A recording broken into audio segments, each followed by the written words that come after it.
拍一个公寓，这块非常靠近海边，就是感觉下很大。这一块是靠近海边，然后靠近码头的一个方向。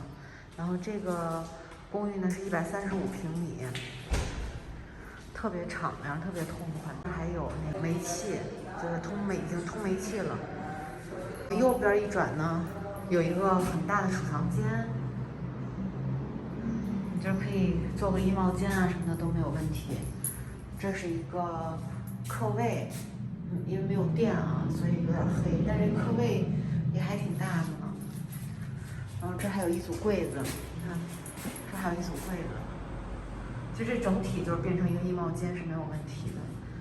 这还有门，而这个客厅特别敞亮。然后我们看这个卧室，卧室这边也有阳台，就这个屋子都有阳台，卧室好大呀！而且你看这卧室有2组柜子，是简单翻新的，就是把所有的都粉刷了。你看它这个所有的卧室呢，就通向后面的阳台。你看后面这些邻居，一看就还是相当不错的邻居，都住得蛮好的。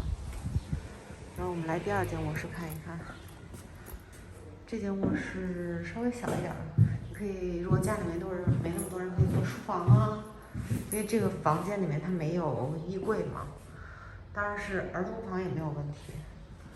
然后这还有一个独立的厨房，哇哦，这个厨房好大呀！为什么会有这么大的一个厨房呢？真的超级大的一个厨房。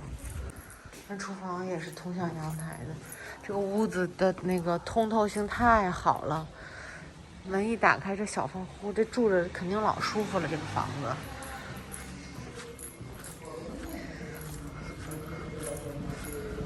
然后这是主卫，没有灯，但是凑合看看吧，反正挺大的一个主卫。这是主卧，主卧在跟客厅是一个方位。其实它的客厅非常大，如果把厨房弄到客厅的话，完全没问题。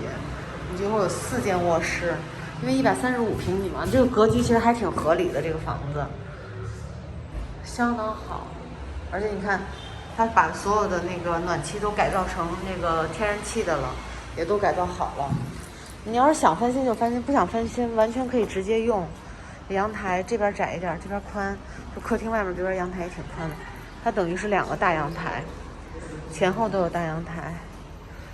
你看这个，你想它这边有厕所嘛，这边有那个客位嘛，可能能引出水来。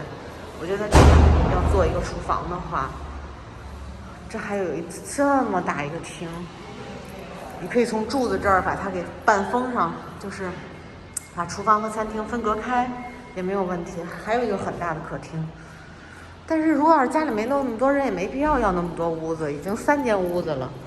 然后这还有这么大的储藏间，这大理石地好着呢，这一打扫一墩布一墩，这一家的大理石地都不用打磨，就是拿墩布墩一下就没问题了。看看这房子大的，人家这135平米是实实在在的135平米。你看这门禁系统啊什么都是新的。它这个店虽然是老的，但是你看啊，就是这种规格的都是特别好，虽然老但是很好用。这个房子在电梯里面虽然是1楼，但是它的高度比对面的2楼还高，因为它底下的店铺是很高的。你看像对面的那个房子2楼都没问题，因为对面那房子店铺是下沉式的，这个店铺是那个有夹层的，所以这个比一般2楼还高，所以完全没有问题，视野啊什么的都很好，位置也很好。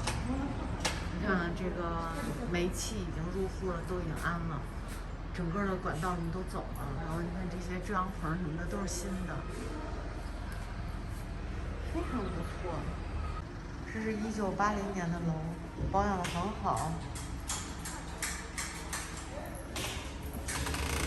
而且你看周围的环境也很好。